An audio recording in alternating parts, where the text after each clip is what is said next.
Fuji mengaku kesal saat dipaksa untuk memakai hijab. Baginya, berhijab merupakan panggilan hati bukan karena paksaan. Fujianti Utami atau Fuji selalu menarik perhatian publik.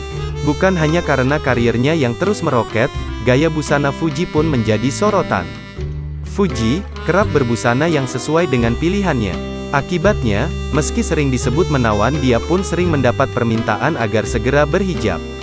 Hal itu terungkap saat diberi pertanyaan dari sang kakak, Fadly Faisal, tentang komentar paling jahat yang pernah diterimanya soal style busana.